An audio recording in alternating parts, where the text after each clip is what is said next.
Hi guys, welcome to my new channel. তোমাদের কাছে আজকে একটা রেসিপি নিয়ে এসেছি, সেটা হলো ইলিশ মাছের পাতুরি। তো তোমরা সবাই দেখতেই পাচ্ছ, একটা প্লেটের মধ্যে ইলিশ মাছটাকে কেটে নিয়ে এসেছি। তার মধ্যে 1 চামচ নুন দেবেন, আর একটু 1 চামচ হলুদ গুঁড়ো দেবেন, একটু পাতিলেবুর রস মাখিয়ে নেবেন। দিয়ে এবার একটা কলা পাতার মধ্যে সেগুলোকে মাখিয়ে ম্যারিনেট করে রেখে দেবেন।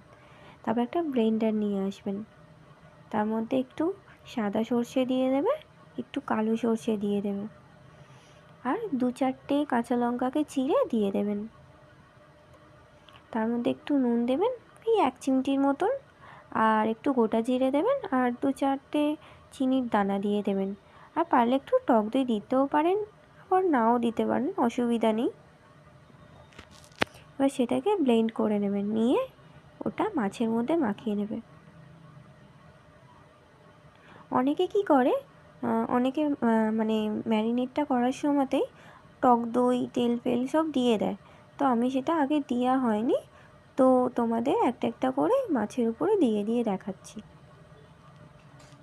একটু তার উপরে টক দই দিয়ে দেবে, দিয়ে ভালো করে মাখিয়ে নেবে।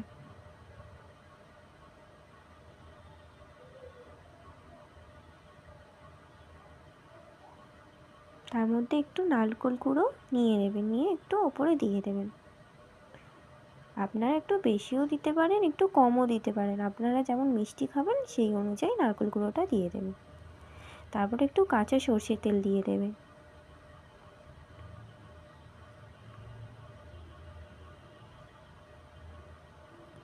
দিয়ে ভালো করে ম্যারিনেট করা হয়ে গেলে তার মধ্যে 2-4টে কাঁচা লঙ্কা চিড়ে আপনাদের যেরকম ঝাল খান সেই অনুযায়ী দেবেন।